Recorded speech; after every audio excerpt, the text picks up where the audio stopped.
Here we go again then, folks. Sat at the bottom of the runway ahead of a 46-game championship season. It all starts again for Norwich City on Saturday at the Kassam Stadium against Oxford United. And we're here to preview that, to speak a little bit about the events of this week. Got a brilliant chat to bring you with Norwich City fan and author Ed Couzens-Lake as well. This is going to be a bumper pod to kickstart, hopefully, the championship campaign. And depending on your mood, it may be seatbelts on and prepare for turbulence, or it may be, hopefully, and we're all fingers crossed for this, plain sailing into the skies. I'm your host, Connor Southwell, joined by Paddy, Davitt and Samuel Seaman to look ahead to the start of the championship campaign. Boys, how are we feeling ahead of the new season? Paddy, let's start with you. It is new season eve that we are recording this. On a scale of 1 to 10, where are your excitement levels at the moment? Yes, I think I might have done too many of these, so I can't say I'm tipping over a 6, mainly because I'm very intrigued. I mean, you mapped it out perfectly there. You know, what are we going to get? And I don't think anybody knows. Wrote a piece earlier in the week. You know, is it a season of incremental gains and a platform built for years 2 and years 3 to sort of hark back to the Glen Rizzo chat we had out in Austria, or do we somehow short circuit the process and we get 18, 19 peak Farker, in which, you know, in terms of a lovely, entertaining brand of football, they're ahead of the curve. The players they bring in really hit the ground running, and he massively improves the ones he already had here. And we look back now in May and we're in the Premier League. So we, as in the Royal We, but so I don't know. I'm in a bit of a holding pattern, so maybe that's reflective of my mood. Certainly, I wouldn't go all out and tip over to a 7, 8, 9, 10, but we'll say 6. Sam, where are you on the old scale? Yeah, I'm maybe 6 or 7. I'll say 7 and just tip it over a little bit. I think if there hadn't been so much going on the last few days, I would have had more time to sort of look ahead to it and get excited about it. But because Norwich City's transfer window seems to have kicked into another gear in the last week or so, that's mainly what I've been focused on. Got a really busy day today as well, with obviously the press conference for the Oxford game.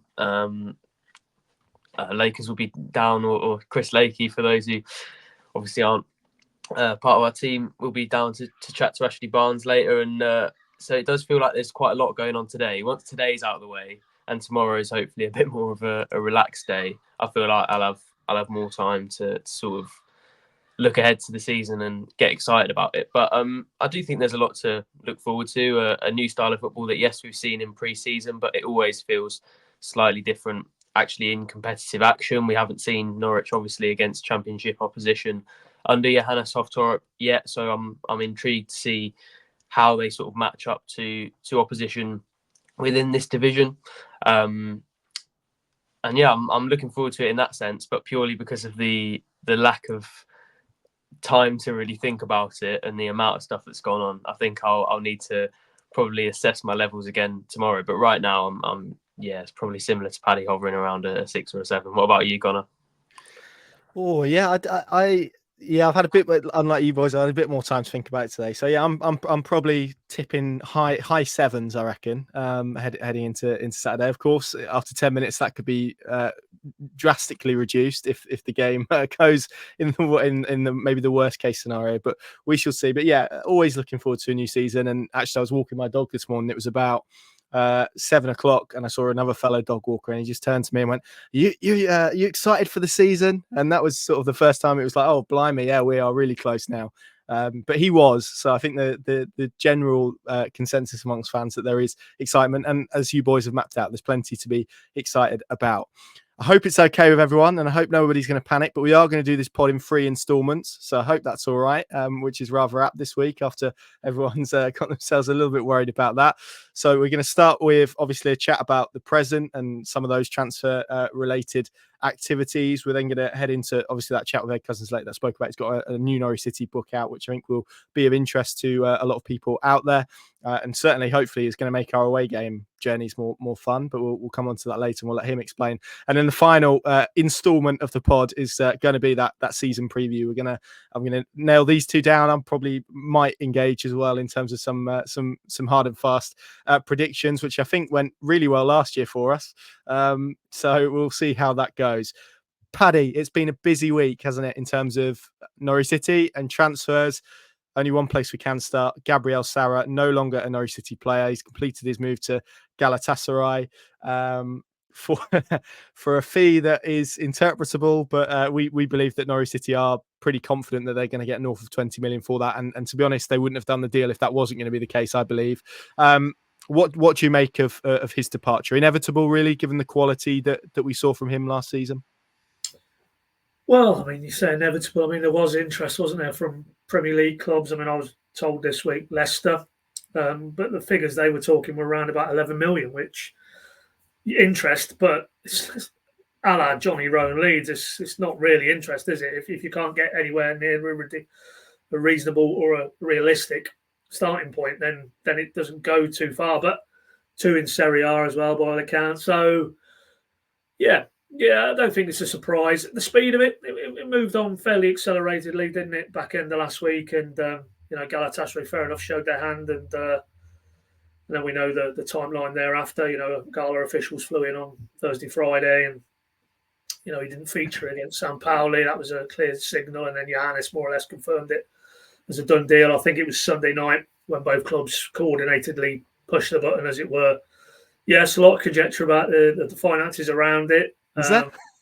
1 or 2 pieces I've seen on X, yeah. But suffice to say, this 18 million euro that Galatasaray put out, because they're obviously obligated, clubs in Turkey, to put certain details in the public domain, that isn't the top and bottom of what Norwich are going to bank, clearly. But how much is almost, add-ons in terms of player and club performance, and also sell-on as well. And if he does well, then those figures are inflated. If not, then there'll be a slightly reduced level. But so it's very hard.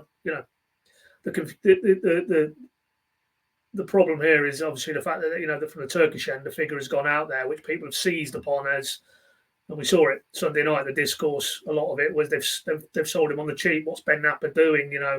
Ridiculous, giving him away almost. I mean, that clearly isn't the case. And anything you can observe about how Norwich are going about their business this summer is not naive in the slightest. Jose Cordoba, they've brought him in for a way below market value. If you speak to, and as we did, some of the data industry guys who believe that Norwich have stolen him from Bulgaria effectively, and that he is a Premier League player in the waiting.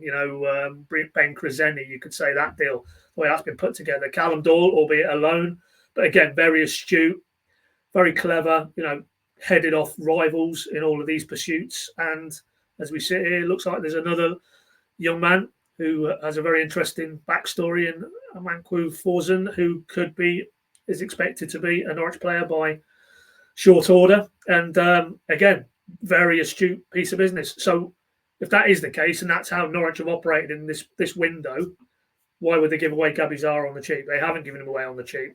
They've given him to a club who are now going to give him a stage which potentially includes Champions League football, certainly competing at the right end in Turkey. And then who knows where that's a springboard to if he continues his trajectory. He was far too good for the Championship, probably far too good for Norwich at this point in the respective cycles. So it's about, can you drive at a reasonable price? Of course, market forces. If there isn't, and it doesn't sound like there was other real serious bidders in the market for Gabriel Sara, then of course you're a little bit tied in terms of your room for manoeuvre, but it still represents a pretty good deal, I think. How good, time will tell, and that will depend, as I say, on those factors, which at the moment nobody knows for sure. How Gabriel Sara will adjust to going from the Championship to the Champions League potentially. So good luck to him. Handled it in the right way, very professional. I remember going back to the first pre-season game. Post-match, stood there on the touchline at Northampton, asked Johannes about him, and he had the captain's armband that day, and he just talked about the transfer situation and just said, look, he's an ultimate professional. He knows that will take care of itself. He just needs to focus on his football. He did that, and all parties are now happy, and we move on. So, but putting that all to the side and going back to the very first part of this podcast, do Norwich's chances of getting out of the Championship improve without Gabriel Sara? The answer is no. Because look at the 25 goal contributions in 46 league games last season. Massive question now is, how do they, purely in the footballing dimension of this, how do they replace 25 goal contributions? Who's going to put their hand up? And obviously, some of the answers lie within the current squad, some potentially outside of it between now and the end of the window. But I guess if you pull it all together, it was inevitable. The only debate was it this window or not? It has been this window. Good luck to him. A la Maddison, you want him to go on now and fulfil his potential. Yeah, indeed, and it's from the Championship to the Champions League, isn't it? So I think anyone maybe debating whether it's a step up is it's got the answer there, and the quality and size of a club like Galatasaray as well is maybe not up for debate. The quality of the league, sure, I think you could have that debate, but he's still going to be competing for league titles, and as any player, particularly one who has real ambitions of trying to break into the Brazilian national team, that is going to be something that he sees as a pathway and as a gateway to that. Just to sort of round off on the fee, I don't think we need to have a massive discussion about this again because we've written about it pretty endlessly. But as we said, Galatasaray and Turkish clubs more generally, because of stock exchanges and stuff like that, are sort of obligated to disclose initial fees, and that's the very basic figure, and plus there's bonuses on top of that. Bonuses are a little bit more guaranteed than add-ons, so you're probably more likely to get a bonus. And the way sometimes these Turkish clubs can operate, not saying that's necessarily the case in this deal, but they have been known before to make sure that initial fee is quite low, and then to make sure you really stack bonuses. So obviously the figure that you publicly disclose is lower. So there we go. It will be north of 20 million. I think Norwich's camp expect that, and Gabriel Sara's camp expect that as well. So that's probably all that there is to be said on the fee, really. Plus, as Paddy mapped out, there'll be sell on. Sao Paulo would have been due a little bit of a cut as well. So all of that comes into the equation. Sam, on Gabby Sara, and kind of had that discussion there, but is there an element of surprise to you that it was Turkey that he's ended up? And I think most people probably looked at him and felt there was a Premier League player in there. From sort of stuff that I've gathered, that there were a few Premier League teams who maybe felt there was just a yard of pace or so short in terms of his game. Is there a little bit of a surprise that there isn't at least one Premier League club that's decided and looked at his season, his performances, his output last year, and decided that he's worth a little bit of a gamble? I think there is a little bit of a surprise for me there. I mean, obviously, as Paddy mentioned, there has been a little bit of Premier League, well, you'd say interest, but in terms of the figures, it was nowhere near. There was interest from the Serie A as well. So clearly he's somebody who those clubs are aware of, but the discrepancy seems to be in the willingness to pay certain amounts for him. And to be honest, that is something I'm quite surprised by. I think you look at Keane and Dewsbury Hall and his move from Leicester to Chelsea. Yes, he had an excellent season and Leicester won the league. But in a sense, what Gabriel Sara did was more impressive because he had to almost drag a team that looked very average at times to a playoff spot. And he posted fantastic numbers within a team that I don't think anybody expected to really seriously be in the promotion mix and in the playoff semi-finals as they ended up being. So I am a little bit surprised by that. As you said, there is this slight worry among a lot of those Premier League clubs who were tracking him that physicality and that pace maybe was a little bit of a worry, and the athleticism was something that he might struggle with stepping up to the Premier League. And in that sense, you look at the way that some of those teams play in Turkey and the way that those games pan out, that does feel like the sort of league that he'll thrive in. But in terms of his own personal ambitions, as you mentioned, trying to get into that Brazil squad and playing for his nation is a really important thing for him. And I think going to Galatasaray, although you do have those maybe 6 games a season of Champions League football where you can really impress, and if you put in a fantastic performance, there's no doubt those in Brazil are going to take notice of it. But I do feel it's a place where a lot of players go to. You don't hear much about them. How much have we heard about Milo Rashica since he moved to Besiktas permanently? Not much, even though he has been a pretty decent player for them. And in that sense, I was a little bit surprised. But you have to remember, it's not just about footballing reasons as well. Sara is a person with a family who'll be earning way, way more than he would at Norwich. He's got a fantastic financial opportunity that could probably set him up for life. He'll be living in Istanbul, which, yes, is probably quite a busy and hectic city for a new family, but is a place that a lot of people love and that a lot of people would love to live in. So I think there are a few aspects that contribute to that. and the Champions League one is definitely part of it. But I think one of the interesting elements of the Forsen and Aqua deal is that actually he's doing the opposite thing, and where a lot of people have spoken about Championship to Champions League, he's going from Champions League with RB Salzburg to Championship with Norwich City. So obviously we'll come on to him, but I don't think the Champions League is the be all and end all for every player. But we have to remember that they're individuals. Every individual is different, and there are footballing aspects that go into this as well that obviously Sara will benefit from significantly. So yes, I am surprised that he's not going to a more mainstream league where we might see more of him. And I think for Norwich fans who just love to watch good footballers play, that is a little bit of a downside to him moving to Galatasaray. But I also can see why he's decided to make that move, and I do think it is a good one for him. Just to read some of the names of his new teammates: Fernando Muslera, who's the goalkeeper; Davinson Sanchez, Mauro Cardi, Dries Mertens, Wilfried Zaha's there. Ziyech is there, obviously formerly of Chelsea. Lucas Torreira, who was at Arsenal. Michy Batshuayi. So I mean, it's not a bad squad that he is that he's walking into, and that's just a snapshot as well of what is some really recognisable names over there, and they are the Turkish champions. So it's going to be interesting to see how he gets on. And we wish Gabby all the best of luck. Hopefully he can get his dogs out to Turkey in time as well, because I think my mum's a bit gutted. She's lost a customer this week because she groomed his dogs on multiple occasions. Paddy, you mentioned there about goal contributions and stripping Gabriel Sara's out of the team. Is there a prospect, whilst we're on the theme of outgoings, we'll get all the bad news out of the way early. Is there a prospect that Norwich City, in a post-Gabriel Sara world, may also be looking at a post-Jonathan Rowe world in the coming days and weeks? Well, not 7 million, Connor. Absolutely no chance of that. I don't think Leeds can go to the levels Norwich will be looking for, which is double that, I would imagine. Certainly 12 to 15 would be the bracket I'll be starting at. And that's purely because, I've seen Farke, we might have heard these soundbites before somewhere, they're paying for the sins of the past, apparently, he said only a few days ago, in terms of, and we've seen that visibly, Somerville departs, Archie Gray departs a bit earlier in the summer.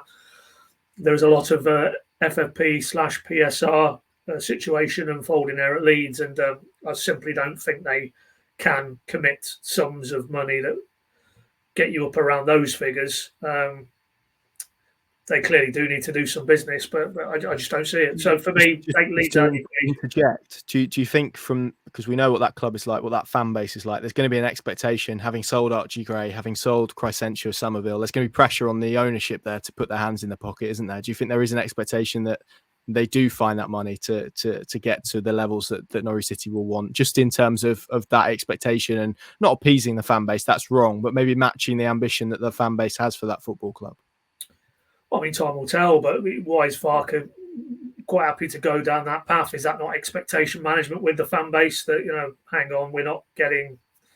Is that expectation management for him, though, rather than the club, maybe? Well, it's both. I'm just playing devil's advocate, but... Yeah, but it's both, isn't it? Yeah, it's like, don't expect me to water into wine, or, because I won't have the resource. But by the same token, he's telling the fan base that that's going to be the case. And we will see, but I don't see, because that flies in the face of are they going to be complying with the financial parameters? We've seen West Brom's story around there in recent days, how the EFL have now almost put them on a plan and limiting their room for manoeuvre. Leeds won't want to get themselves into that type of scenario. They've been there before as a club, not in terms of specifically Football League compliance, but as a club who financially have found themselves on their uppers not all that far ago, pre-Bielsa, really. So it's an interesting one, but I just don't see it. And also as well, John, yes, Leeds may, if it comes together, and Farke clearly has a CV which tells you he can get a team out of the Championship, but there's absolutely no guarantee this time next summer Leeds are back in the Premier League. They've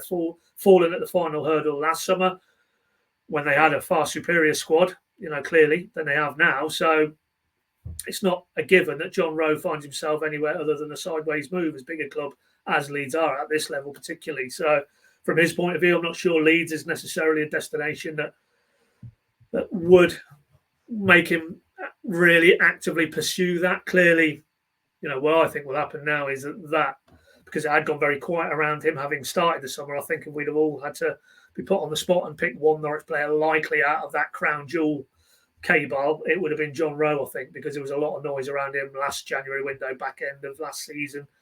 English produced homegrown player for Norwich with the numbers that he did, albeit in an injury interrupted season. So the fact that it gone very quiet, I think what this episode now will achieve is that puts him back on the radar, of potential Premier League suitors, maybe even further afield. And I think we'll see more noise around John Rowe between now and the end of this window. But I don't see, because of the financials, irrespective of what messaging Leeds are trying to achieve with their fan base or with Farker, how they can get to a level that Norwich would even reasonably entertain a conversation.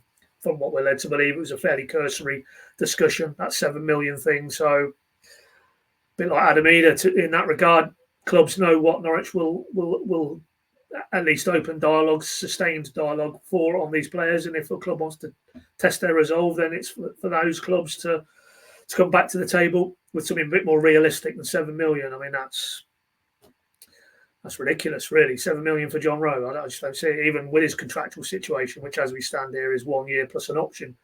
To me, and I think I mentioned it on the Q&A on Monday, 7 million would be sort of where we'd be next summer when he's effectively, maybe say Norwich, Cantwell activated, that 1 year clause, and he's literally 12 months out. Then you're getting probably to the levels of 7 million, but not this summer. Next summer, maybe. So, we'll see. But for me, it doesn't immediately scream that's a deal that's going to get done. Certainly not for that figure. Okay, I'm going to get you both to put 50p down. Does he, just in a word, stay or go, Paddy, John Rowe?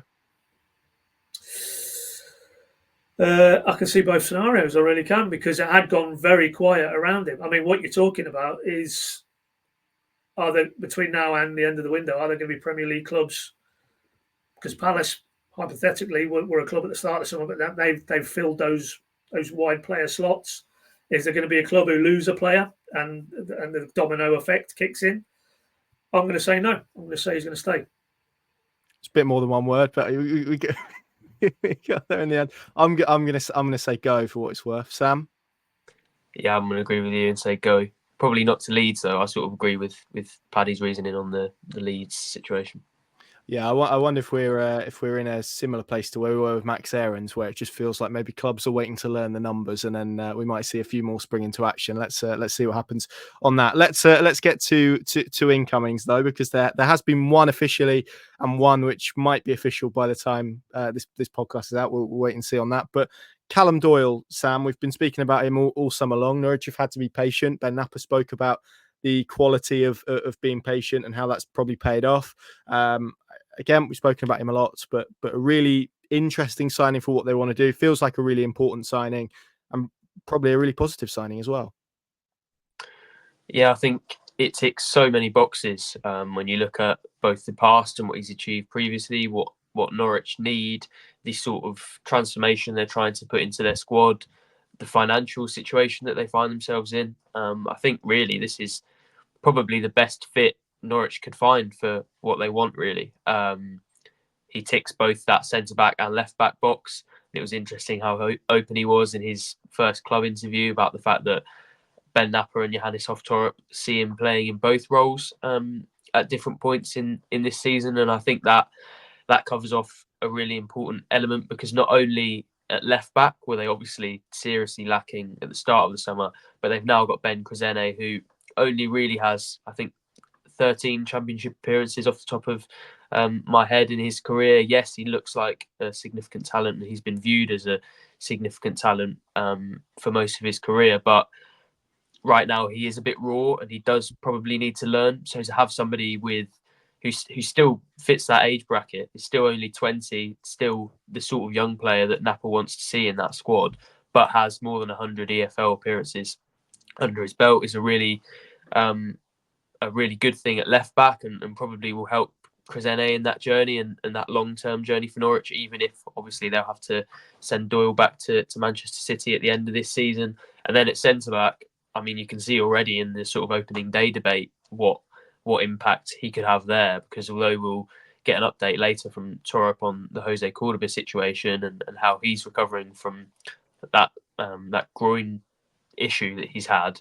If he's not available for the Oxford game, then immediately you have no left-footed centre-backs to choose from. You're having to automatically cobble together a defence that probably isn't perfect and probably isn't what Thorup would have liked to see going into the first game of the season.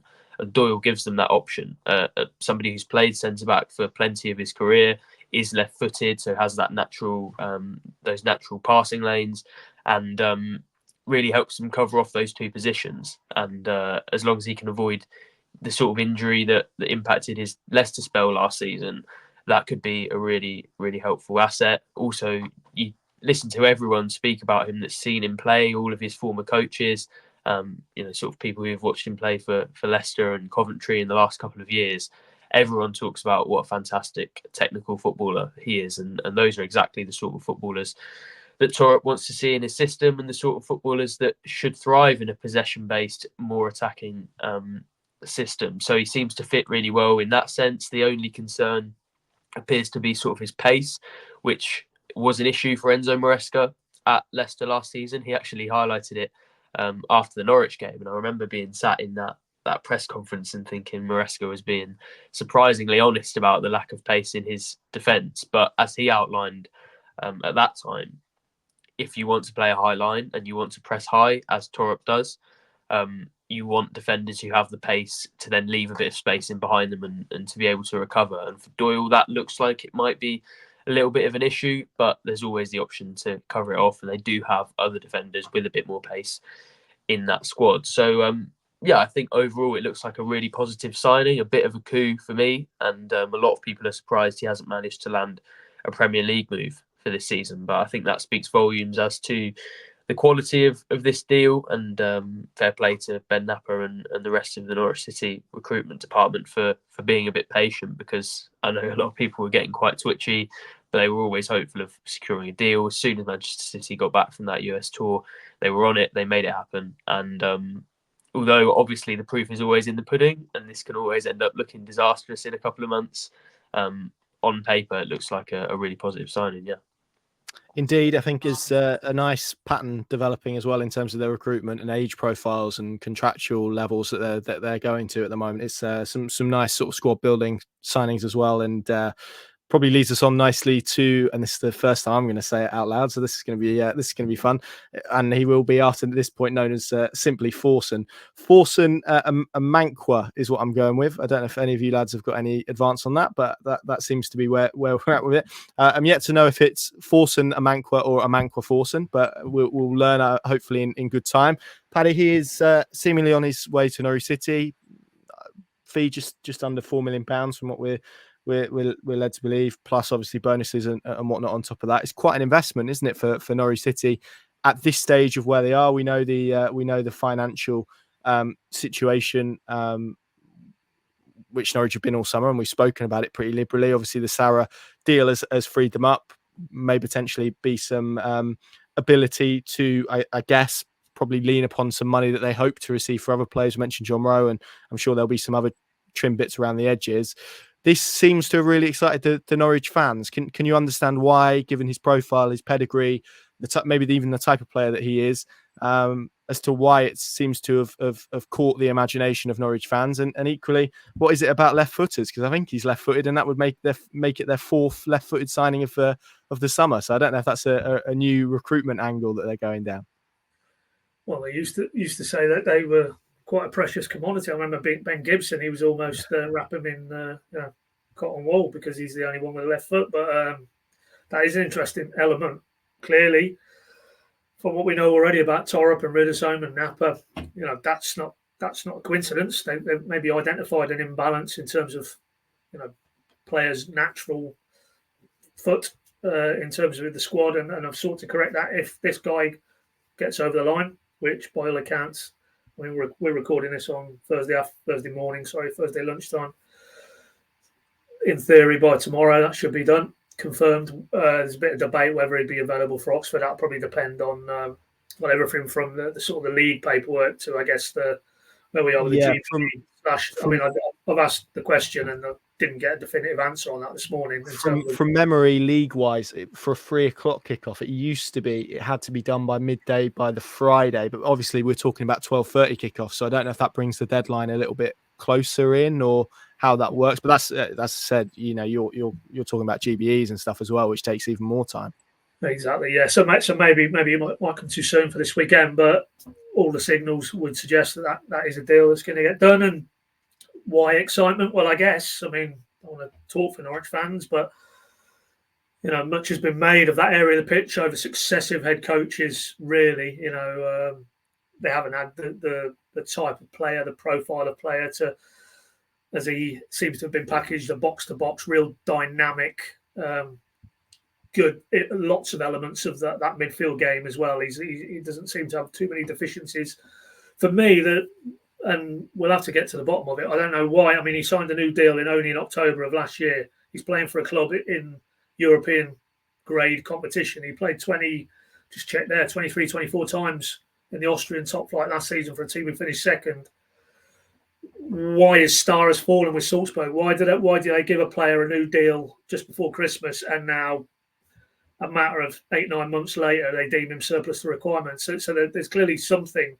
My antennae immediately thinks there's something not quite right there. And well, it was quite interesting. I think when this broke, and obviously, you know, we were speaking to people at our end, and it was almost initially kind of suggests, it might be a loan to buy sort of deal. That was initially the sort of structure that was being spoken about, and then obviously a bit more clarity in terms of the fee and whatnot. So that is a really interesting point, isn't it? Because like you say, he's played in the Champions League. I think he played twice against Inter Milan last season. So this isn't a player who's been on the fringes. This is somebody who has been Ghana, made his senior debut for Ghana as well this summer. You know, something doesn't ring quite true there, and whether it's just I'm not dug in enough to the Salzburg end, if there's been changes in coaches or personnel, technical director, sport director, and there's been some sort of, you know, because I noticed towards the back end of last season, he wasn't playing as much. He wasn't getting as many minutes. He hasn't been involved this season because their season's already kicked off. So something clearly has gone awry as to why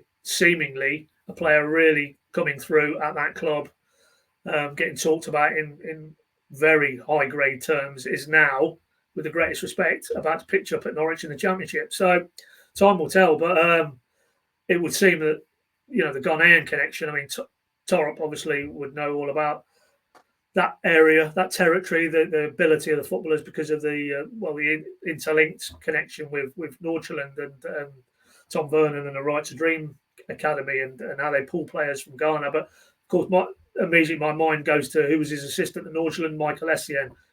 I'm pretty sure he would have been a recommending sound at board, and if he's good enough for Michael Essien, then I can't wait to see him in the Norwich shirt. But something, I don't know, something at the back of my head. Why is a player they offer a new deal in October now deemed surplus to requirements? So we'll maybe have to dig into that a little bit more. Yeah, it was Michael Essien, wasn't it, who scored that goal with the outside of his boot that curled so far wide. There were like Chelsea fans behind the goal who ducked, and then it went into the back of the net. Well, I don't think I'm imagining that, but that is one of my favourite goals, I think, of anyone. So yeah, if he's got Essien's recommendation, then that's great. I think that's it on transfers. Shout out you boys if I've missed anything, but I think we've ran through that pretty nicely. So that probably leads us into the second instalment of the show, which is this chat with Ed Couzens-Lake that we had. He's releasing a new Norwich City book. I think it will appeal to lots of you, and here he is to tell us all about it. For this next section of the podcast, I'm delighted to be joined by a Norwich City fan, an author, and I'm sure a name familiar to many listeners and watchers out there, Ed Couzens-Lake. Ed, brilliant to see you. Thank you so much for giving us your time on what is this Friday afternoon that we're recording this. Yeah, pleasure. You've got a new book out, so I'm going to hand it over to you. Tell us a little bit about it. It just so happens I have my copies here. It's the second volume of the quiz book. The first one came out, several years ago now. The History Press told me it was their biggest seller of that genre. So thank you, Norwich fans. Could I possibly do another one? So lots more questions later. Here we are, volume 2. Yeah, and you've obviously done a lot of books and a lot of Norwich City books as well. So how nice is it that you get to combine those two things? Obviously, your work as an author and your love of Norwich City. It must be really nice that you're able to combine them, and that people out there obviously want to read them in their thousands and as they obviously have done throughout your various books. Yeah, to be honest, I thought I was probably done with Norwich books. I've done quite a few. I didn't want to not do the quiz book when they asked me to do it, and it just so happens there's a possibility of another one now coming up on the rails. So there may be another one, but I'm an author and writer in a general sense. So I love the football club. I love writing about them, but there's lots of other things I want to do as well, and have done. But I can't stay away from it. I'm like a salmon. I have to keep returning to Carrow Road for another literary fix of Norwich. And as I say, there's possibly something coming up. So, but I'll let people know about that in due course. Excellent. Yeah, please do. Well, tell us about this latest quiz book then. How do you go about putting it all together, and what makes this one perhaps slightly different to the first edition? It's quite logistically difficult to do because it's 30 chapters. There's 11 questions in each. So in the first book, there were 330 questions. So I now have to find another 330 questions. Make sure they're not duplicated from the first book. Make sure the answers are right, because people will jump on me from a great height if they're not, and go from there. And of course, as you're writing the book, things may change. Yeah, and things did change at Norwich during the time the book was being written. So I did have to change certain things. So it's difficult. It's a little book, but there's a lot of work involved and a lot of research, and it's good fun. I love doing it. If they say do another one, I'll happily do it. And you spoke a little bit about the process there, and it's only as you speak, I think, that most people will be aware how difficult it is, particularly a quiz book, to put together. So how long was the process in total, from actually being asked to write a second one to being sat here today with obviously having copies in your hand? How long has that process been? Oh, easily 9 months. It was last autumn, I think. They got in touch and said, can you do another one? And I started pretty much straight away. And I never liked to spend weeks and weeks and weeks on one book because you get a bit stale. So I did have enough time in the end, finished well before deadline. But it does take time, because you are constantly thinking for an original question. And the difference with this one, of course, is that I did ask some Norwich fans to contribute their own questions. So there were 11 I didn't have to think of. Which is always you gave one, didn't you? I think I did. Yeah, I think I did off the top of my head. It was, you definitely asked me. But yeah, it's going to be. I mean, without going into obviously the depths, because people will have to buy it and read it if they want to know the questions. Can you give us some sort of themes of questions? Is that how you've worked? Are they themes, or are they a bit? Yeah, each chapter has a theme. So we've got. Let's have a look. It's a good job I got this here, really. Yeah, it is. Yeah, it's handy prop. We've got one about managers. There's a chapter about the 1980-81 season, about the strips, club firsts, caretaker managers, the 1960s, League One memories from back in 2009-10, record transfers, all sorts, and some for everybody. There'll be parts that younger fans can answer, and some for the older ones like me, that like the 60s, they'll be able to answer those. Well, I was thinking as you were speaking there, actually, my dad would be much more interested in probably the 80s stuff, and I'd probably be more interested in that League One section that you've done. So you have catered for all sort of generations of Norwich City fans. Definitely. Even going back to questions about the 1950s FA Cup run, which is well before my time, but there are people out there who still talk very fondly about it, and it can't be neglected. We're very focused with Norwich on the recent history of the club, and rightly so, but it's rich, it goes right back to the 50s and before then. And one of my roles, as I see it as an author, is to talk about the club as a whole, and not just from the Premier League onwards, or not just in the last 10 years, or not just when Stuart Webber has been at the club. It's a big history, and I like to highlight all of it. Finally then, Ed, obviously we started by speaking about your book, so let's finish with a bit of a plug. There'll be plenty of Norwich City fans listening, watching, wondering where they can get hold of it. Where is the best place for them to buy your book? Well, certainly all the good bookshops in Norwich will stock it. Gerald's will have it. Waterstones, it's available online. Very easy to get. History Press do distribute their books very well, so you won't have to try too hard. If people really genuinely have a problem getting hold of it, give me a shout. I'll point them in the right direction. Yeah, well, Ed, thank you very much for your time.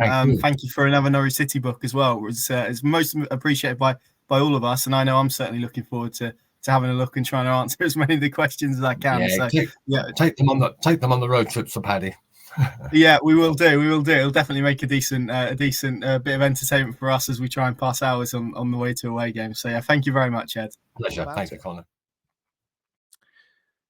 That was Ed Couzens-Lake. Really looking forward to reading a copy on that book. And I think that some of those quiz questions are going to keep us entertained on the road in the Championship this season. He's very kindly going to send us a couple of copies as well. So that will be a good way to pass the time, particularly in that insane month that we've got in 25, which is like Plymouth and Burnley and Middlesbrough all in the same month away from home. So that's going to help us eat away the miles. So looking forward to reading that. So that now we go on to the serious stuff, gents. This is predictions time. Now, I think from memory, and I am doing this from memory, you boys probably might remember where you put Norwich last season, but I think, Paddy, you got it bang on, didn't you? Did you say 6th last season from memory? Well, I don't want to say I gave it a broad range of 6 to 10. Right. I said optimistically, let's go 6th. So yeah, you can find that clip if you so wish. I wouldn't possibly pick that out. But yeah, I definitely. Whereas I think Sam would have been a bit lower down the table. Yeah, I think you're right on that. And I also said Christian Fastnacht was going to be Norwich City's biggest player of the season. So, but apart from that, you got it bang on. So exactly. with that, I think I went 9th. So I think I was probably in the middle of you both. But I'm claiming that as a semi-win because that was 3 places out. So I don't think that's too bad as predictions go. So with that in mind, we're gonna whistle for a few things. So what we're gonna do here, and I'm saying this to give the boys some filler. So we'll probably end with a prediction, but we're going to go with Championship top 2. We're going to go with the 3 to get relegated. I've not decided if we're going to do a top 6 yet, but maybe depends on time. But definitely top 2, definitely bottom 3. Then we are going to go in terms of Norwich City. Then we'll probably go where Norwich City are going to finish. We'll go who's going to win the Player of the Season award. We're going to go for breakout star. We did that last year as well, and then we are going to end with just a prediction for anything that can happen at any point during the season. And the boys can be as creative or not as they want with that prediction. So, Sam, let's start with you. Your Championship top 2. Who are you going for to be automatically promoted from the Championship this year? I'm going to say Leeds and Burnley. Leeds for me was the obvious one, and although we sort of talked about some of the struggles that they've had earlier, some of the key players that they've had to sell, maybe the financial situation they find themselves in a little bit, I just think it's a much weaker Championship this season. You look at how dominant those 4 teams were, and it just makes sense that the one that didn't go up out of those 4 will win the title this season. I think that's actually what happened in 2020. Basically, was they just about narrowly missed out on promotion in a really tight promotion race, then went and won the league quite comfortably the next season. So I could see that happening. And then from there, it was actually quite difficult to pick a second choice. I kind of looked along the table at everyone apart from Leeds, and I sort of went, no, not you, not you, not you, all the way to the bottom. And I was like, I've still got to pick someone. And I just think, I don't know, Burnley did the best in the Premier League out of the relegated 3.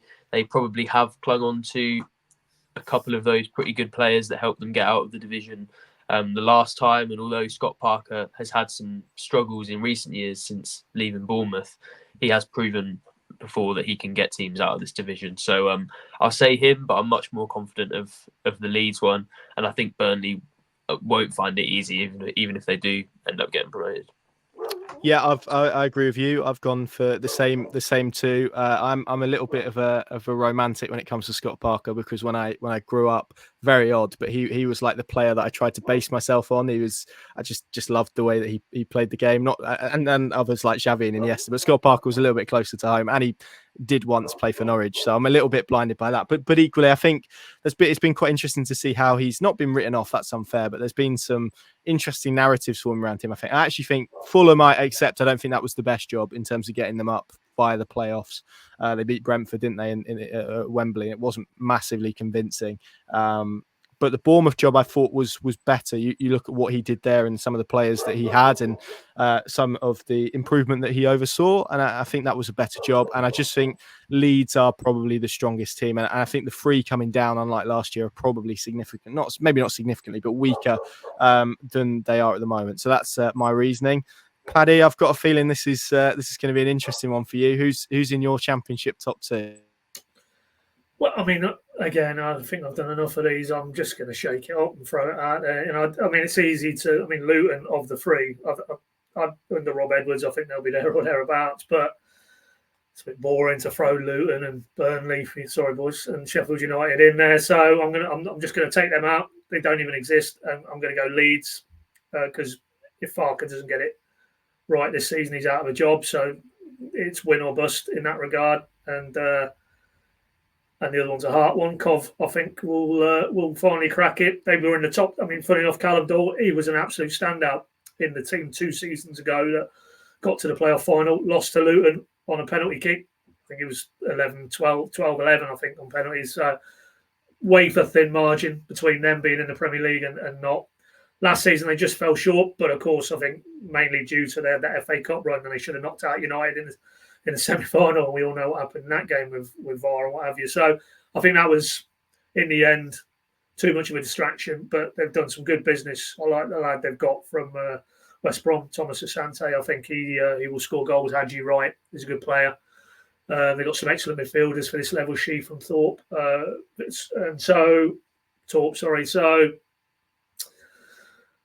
Binks as well, who Norwich reportedly had a look at as well. The centre back, they've got him back from Serie A, I think. So and obviously it's my club, so I follow them quite closely. They've made some astute decisions around Mark Robins and his sort of coaching setup. They brought back a former player in George Boateng, very popular player back in the day in the Gordon Strachan era.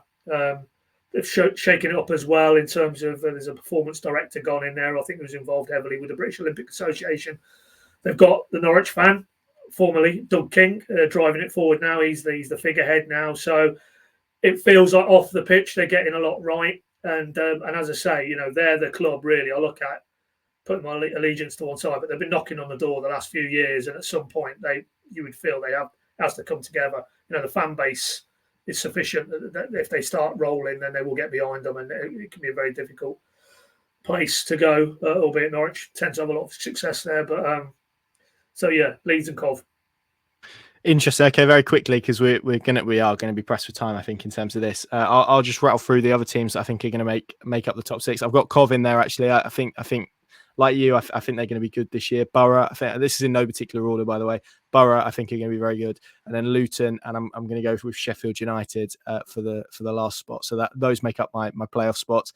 And if I had to pick one to go up, I'll go with you and say Cov, because likewise, I think their central midfield pairing that you've mapped out is probably one of, if not the best in the division, and I think they've added a bit more firepower this year with Thomas Asante. So yeah, Sam, your 4, and then just very quickly one that you think will go up via the playoffs. Yeah, I don't think you're far wrong with that, really. I can see Sheffield United being in there, Luton as well. Bristol City, I've seen a lot of people being quite optimistic about their chances, and I think Liam Manning is a very decent coach who was clearly making signs of progress with them last season. So I think they might just push into it, and although I don't think they'll get promoted, I think they might get into that top 6, and then I'll throw Cov in there as well, because they have consistently been in and around it. As Pad said, I think they've made a couple of decent additions this summer and held on to their best players, apart from obviously Callum O'Hare. And yeah, I think they'll be in and around it. So if I have to say one, I'll go for Cov as well. Why not? We're all Cov. Paddy, your 4 to make up the playoffs, and who do you think's gonna get out of that? Well, I mean, having said I was ignoring the 3 who came down for the top 2, I'm going to throw them all in. Luton, Sheffield United, Burnley, and I'm going to throw Borough in. Yeah, I like some of the things Borough are doing now. Had a bit of a misstep last season, but the season before, it was Coventry knocked them out in the playoffs, actually. But I think get it right top end of the pitch, they'll be there or thereabouts. But I think Luton, maybe, because I like Edwards, I like what he's about. I think they can just, a bit like Norwich, come down, but keep it on an even keel, nice and stable on and off the pitch, and they'll be there or thereabouts. And if they are, then they know what it takes to get back out again. Yeah, agreed. Good stuff. Relegation trio again. I think we can whittle through this pretty quickly. I've gone for Oxford United. Just think that this step up is going to be very, very difficult. Derby. I don't actually mind their squad, and I'm sorry to say this because I love Paul Warne as a human being. I worry about his style of play and the transferability to that to the Championship. And I've gone Watford as well, who I'm very, very worried about. Just the state of that football club at the moment in terms of their ownership. Don't think that Tom Cleverley did enough really in his interim spell to suggest that there's massive signs that he will be successful as a full-time manager. We know how impatient they are as well with coaches. So I think the general instability around that is going to prove costly. And we know that obviously clubs who are in bad states off the pitch, that tends to translate on the pitch. So those are my three: Oxford, Derby and Watford. Honourable mentions, I think Blackburn could be in trouble as well if they, as everyone probably expects them to sell Sammy Schmodox from here. I think that could be really difficult for them. Plymouth as well, obviously. It's going to be interesting to see how the Wayne Rooney experiment goes. But yeah, Oxford, Derby and Watford are my three. Sam, who's your three? Oxford and Plymouth are the nailed-on ones for me, just because I mean the Plymouth situation is a pretty clear one for me. They were the only team in and around that relegation battle last season that haven't improved on their coach and haven't seemed to make good strides towards safety this season. Oxford, I think, will struggle to adapt to the Championship, and probably the squad isn't quite up to where it needs to be to stay in the league. And then the other one I was sort of struggling with, I think there are a few sort of outside shouts that might just be dragged in, and I went for Sunderland in the predictions for the paper, but I'm not 100% I think that's bold. I just feel they've been in decline for a long while. Their new head coach doesn't really seem to have proven himself much in his career. There seems to be quite a lot of doubt around that. Haven't made too many especially good additions this summer, and although I know it's an outside shot and I won't be surprised if they defy me, I think there's always going to be one that you don't expect to be in there, and I think Sunderland have almost as good a chance as any. I think Watford is actually a pretty good shout, but I don't want to sell out and just copy you and go for that, so I'll stick to my guns and say Sunderland as well. Yeah. Well, to be fair, I think with Sunderland, a lot of it is going to depend on how good Reggie Labrie is, which none of us really know at this stage. He could be an absolute world beater his career, and as you say, CV certainly doesn't suggest that. But we'll see how it goes. Paddy, who have you got in the bottom three? Who are going down? Yeah, I wouldn't. There's no other new names I would throw into the mix. I've got Plymouth, Derby, and Oxford. Yeah, although I do like his booking, and he's got something about him. I think quite an interesting story. We'll get a close-up view of him on Saturday, obviously, but yeah, I'll stick with those three, I think. Good stuff. Right, let's move on to Norwich specifically, which people will be pleased to hear they haven't featured in any of our top six, and they haven't featured in any of our bottom threes as well. I think obviously we put some of these out in advance in the paper, and I've had an email that's moaned that I'm too positive and also too negative. So people can make their own minds up. Where do we think? Actually, we'll save league position till last, actually, because I think that's the one that is going to be most interesting. So let's start with player of the season. Sam, who do you think is going to be lifting the Barry Butler Memorial Trophy come May? I'm glad you've come to me first, because I think this is going to be a fairly common opinion, and I get to look original with it. So I'm going to say Borja Sainz, who I think is in waiting to become one of those new heroes that I think Norwich need after selling Gabriel Sara. Maybe they'll sell John Rowe, and I think that's one benefit of being a selling club, is that you get to see these new players come through. And I thought Sainz adapted to English football pretty well last season. You have to remember that he started it with injury and then a really slow bedding in process that it seems to have got lost a bit over time. But I remember how frustrated fans were with how long it was taking David Wagner to bed him in. So really, he's only had a few months of getting used to English football, and he already looks like he's very used to it, and he's capable of being a pretty effective player. So I'm going to say he's going to step up and claim Norwich City's Player of the Season award for this season. I think that will be a popular answer amongst Norwich fans. Paddy? I was going to say science, but I'm now going to say Cordoba. Nice. Because if he comes in and can translate, that's the key. As I said, I mean, we said right at the start, by all accounts, this is a player who isn't championship grade. He's the one above, and how high, who knows? So if he's got that raw material, we know how good Thorup is in terms of a coach and working with players on the training pitches. If he can just adapt, and we know he speaks perfect English, so that element isn't going to be an issue. But if he can adapt to the gruelling nature that is the championship, you look at him physically as an athlete, you know, this pace. We saw a little, albeit it was a very small cameo against Magdeburg, but there was one instance he ran back, and there was only one winner between him and the striker. So, again, we've not seen too much of him on the ball, but by all accounts, technically he can handle that as well. 23, I mean, there's so much potential in that player. If he can come in and adapt seamlessly, you know, he is Norwich's new defensive leader in waiting. Yeah, and could be a real asset as well. Left-sided centre-backs, we know how much of a rare commodity they are. If you can get one right and get one playing well, there's going to be a lot of interest in him fairly quickly. I could see that happening. It's going to be a good year for the Spanish speakers because I've gone for Marcelino Nunez. So I think if he can, and look, it feels like, and first and foremost, with the caveat that if he stays, because he's one that has been linked with a move away. I think if firstly he stays in a possession-based system, if he can replicate what he did in the second half of last season, where I felt he was one of Norwich City's strongest performers, feels like it should be a system that gets the best out of him in terms of his passing range and his ability. Feel like for him as well, this needs to be the year really that he steps forward. So I'm going to back him to do that. And I think he could be a really important member of Norwich City's team. So yeah, we've gone for a good year for the Spanish speakers.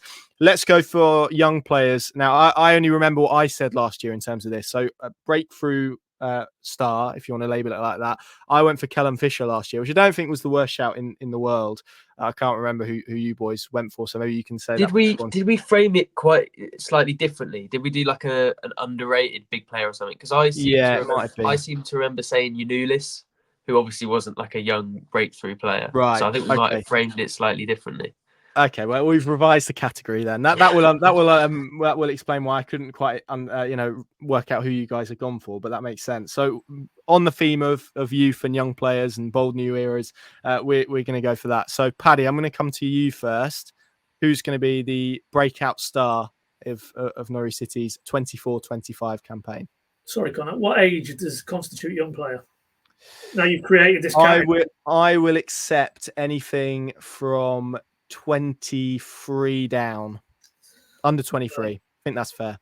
Oh, let's go the other end of the scale. I mean, we saw a lot of him in pre-season. Young man, Scottish midfielder, Gabe Forsyth. Now, breakout with a lowercase b. I'm not sitting here trying to say that he will play 45 championship games and he'll be starting and he'll be the captain by the end of the season and he'll be off to Real Madrid a la Bellingham. We're not don't want to shovel that on him, but if we're talking about a player who might be in and around the first team squad, maybe in the early part of the season, and then start to come through, get a few minutes off the bench, and then who knows, second half of the season, if he grasps it, looks as comfortable as he has done in pre-season in and around senior players, then breakout, for me, that would constitute a breakout. It might not necessarily mean he's played a lot of minutes and he's now a first name on the team sheet guy, but that would be some meteoric rise if he's gone from essentially being, a staple in the development setup to a fully fledged first team player at 17, 18. So let's go bold. It's all about optimism, isn't it? Gabe Forsyth. Yeah, I like that answer. Sam? I was stuck between two of them, Callum Fisher and Brad Hills. But given Callum Fisher, I think everyone sort of knows his qualities, and maybe it isn't as interesting a shout as it might have been this time a year ago. When fair play to you, Connor, you made the shout. I'm going to go Hills because although there has been a lot of talk about him already, I think he's in a pretty decent position to make that breakthrough. And at the moment, obviously, you've still got him and Jaden Warner in and around the first team group. You've got a lot of centre-backs sort of around those under-21. So I could be proven disastrously wrong in the space of about 3 weeks if he goes out on loan. But I think that centre-back area is sort of for the taking at the moment. It feels like it's a little bit in flux. And he has looked pretty good in pre-season. And I feel like part of this discussion is what a breakthrough really means. And for me, if he can start 15, 20 championship games, that for me is actually a pretty good achievement for somebody who's playing in League Two last season. I've seen a few people saying that it shows a lack of trust in youth if he doesn't end up starting every week. And he hasn't ever played in the Championship before. The best level he's ever played at is League Two, where Accrington, who he was on loan with, ended up finishing mid-table. So I actually think if he ends up starting a decent number of games, maybe being a third or fourth choice, that's a pretty good example of a youth pathway for me. So I'll say Hills, just because of the way that centre-back dynamic looks set right now. What about you, Connor? Yeah, see, I was going to go for Hills, but I think he's going to go on loan. So that's sort of swayed me. So what I've actually ended up doing is doubling down, and I'm going to go for Kellen Fisher for the second year running. And like you say, this depends how you define breakthrough. So I'll be a bit bolder, and I'll say I think he could be Norwich's starting right back by the end of the season. That's sort of what I would define maybe as a breakthrough for Kellen Fisher. So yeah, and obviously he's played in other positions as well. We've even seen him as a midfielder. So who knows? You can't rule anything out. Let's before we go to the big one in terms of league position prediction, let's go with the final category. As I said, you can be as creative or otherwise as you like. This is just a general prediction for something that at some stage is going to happen during the season. So, Sam, let's start with you. What is your? We need to think of a name for it, but what is your prediction in this particular category? I'm going to go with one related to my player of the season pick, and I'm going to say Borja Sainz scores a curler from left to right at least 5 times in the season. I actually can't think of any goals that he scored for Norwich that haven't panned out in almost exactly the same way. So for me, as long as he doesn't suffer any serious injuries, that's almost as surefire a prediction as any in what could be a fairly unpredictable and interesting season for Norwich City. No, I like that. I'm sure there'll be listeners who will be with their tally charts writing that down and ready to watch for them. I'd love to know what the odds are on that. Paddy, what's your prediction? Can be as loose as anything. Something that's going to happen at this stage or any stage during the upcoming season. What a remit! That's a very vast remit. Norwich will be the top scorers in the division. There you go. Oh, like that. What's your reasoning? Based on we now have a head coach in charge who is completely committed to A, possession-based football, but B, chance creation. And Sam's touched on it. You've got players like Sainz, you've got players like Sargent, hopefully.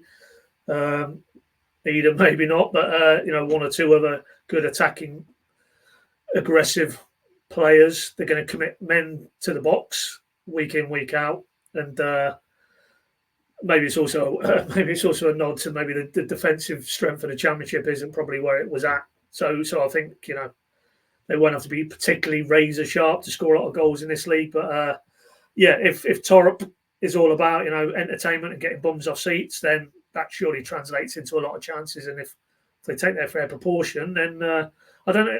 I should have checked this before I even came out with this. I don't know where they ranked in terms of goal scoring last season under Wagner, but I think they were probably in I'm going to say in the top 7 goal scorers collectively. So I might be completely wrong, but on the basis they finished 6th, they did score a lot of goals. It felt like in certain parts of the season. So if you're going from that to Wagner, it's not a great leap to the Thorup to be the standout goal scorers in the division.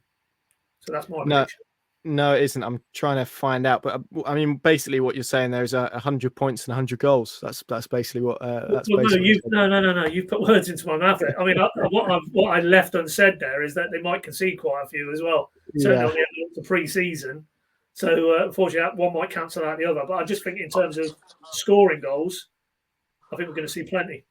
I was going to say, having seen your league table prediction for the paper, they're going to have to concede an astronomical number of goals if they're scoring the most in the division to end up where they are. Well, yeah. Yeah, indeed. I'm still trying to look at where they finished in terms of goals last season, but I remember they surpassed the amount that they'd scored the previous year pretty early, hadn't they? Here we go. I will tell you. They finished 5th. fifth most goals in the Championship last year with 79. Ipswich got 92. So it's not far off 100 goals that they might have to achieve. So yeah, that's an interesting one. Bold shout, I like it. I am going to go. This is a little bit different, but I think at some stage, and this could be amongst the fact we might even have it on this podcast, to be fair, but amongst the fan base, definitely amongst like national pundits, we know there's going to be more games on television this year. They are going to be labelled as naive. Someone's going to say you can't play this style of football in the Championship.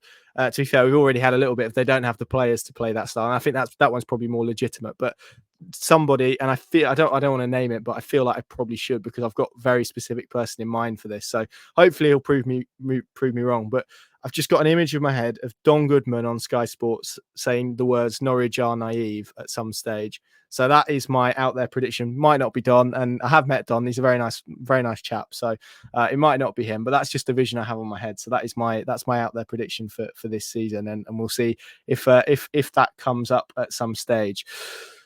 Right then, let's go. And I think we're all, interestingly, if we stick to the ones that we put in print, anyway, it might have changed in the last day or so. We're all in a very similar ballpark in terms of Norwich City predictions. So, Paddy, let's start with you. Where are Norwich City going to finish in the Championship table, bearing in mind they're going to score the most goals?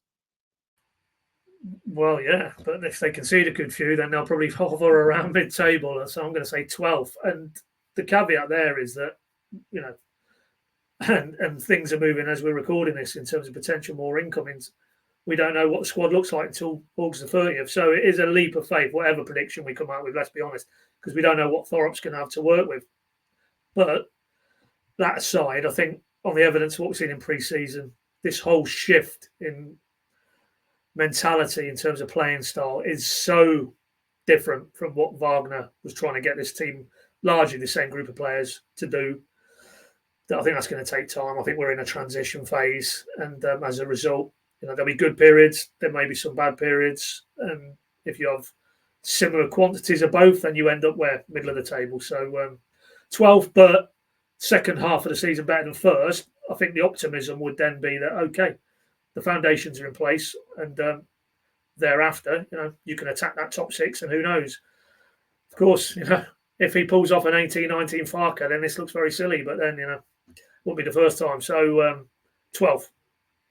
Yeah, let's hope we are made to look silly. I'll go next, and I'll pass it over to Sam. I'm going with you. I'm going for what I would describe as the Mario Vrancic, where you start year one looking a little bit dodgy, but by January you think, oh, okay, there's something there, and then by the end of the season you're thinking, okay, yeah, this year two is going to be really exciting. So I'm following a similar template. So I'm going with Norwich top of the bottom half. 13th is what I'm going for, and like you said, I think there is a utopia out there where this all clicks a lot quicker than perhaps we're expecting. And I think maybe than a lot of other people are expecting. And there is a possibility that it could ignite pretty quickly. And there is that reality. There is also a reality that this really takes a lot longer than maybe even we think. And Norwich could end up in, I'm not saying in trouble, but certainly in perhaps a lower portion of the table. So I think they're a really hard team at the moment to get a gauge of. I've seen a lot of people in terms of predictions put them in and around the playoffs. That feels very, very optimistic to me at this stage in, you know, the context of what you've mapped out. Sara having gone, Rowe potentially having gone, Sargent maybe even into that mix as well. So it's a lot of goals that they're going to have to replace if that comes to fruition. So yeah, I think they're going to have a very, very, very slow start. I would even say I think August is going to be very difficult for them. Just because of maybe what we've seen in pre-season, but some of the goals they've conceded. And I think it's going to be a bit of a slow burner. And then I think it's going to be a positive end to the season that probably gives a lot more people encouragement for year two. So on the basis of what Glenn Riddlesholme said and turning a ferry in a lake, which is a quote I think we'll be coming back to, I am going to go for a 13th, but one that ends in hope and optimism. Sam? Yeah, probably speaks volumes that the highest finish predicted out of any of us is going to be 11th. From me, I think they've got a good coach in Thorup. From what we've seen so far, they seem to be heading in a decent direction, and the signings, especially in the last couple of weeks, and what they're working on right now, seem to be pretty exciting ones, and they seem to be going quite well in that sense. But there's still a lot of time to iron those things out. The number of basic concessions, I think, as both of you have referenced really in pre-season, means that I have got some defensive worries for Norwich. Also, when I saw that squad listed, how it is in the squad numbers, it did outline to me that this isn't a set of players that right now is ready to challenge for really the top six. But I do think they've got enough positive elements and they're heading in enough of a positive direction that pretty much similarly to you, I can see them finishing the season quite strongly, maybe heading up from sort of the middle of the lower section of the table up to an optimistic 11th place finish. But hopefully we're all proven wrong and they can make it click very, very fast indeed. But just from what we've seen in pre-season and the way that the squad looks, I do think it will take too much time for Norwich really to be in that promotion mix this season. Yeah, I think it's interesting. We're all expecting some turbulence, and probably where Norwich City end up probably depends on how big that ends up being and how long it ends up being. Because you know it could be 3 games, it could be 1 game, it might be 10 minutes, it might be it could be anything. So that's the. I also think mid-table probably shows we're not quite sure, because that gives you enough leeway, I think, either way. But it's going to be a really, really interesting campaign, and we are going to have it covered throughout across all of our channels. We'll be doing podcasts after every game, starting in the wake of this game on Saturday at the Kassam, 12:30 kickoff. I don't know if we started this pod with you boys saying you were about a 6. Any advances on 6 now we've gone through the whole pod? Either of you feeling any more excited about the championship season? No, not really. Brilliant, excellent. What a great way to end. Hopefully you're feeling more excited than the boys alongside me. We'll be at the Kassam. We will hopefully see some of you there. And let's see how it goes. All aboard, everybody. It's going to be a long, long season. Thanks for watching. See you soon.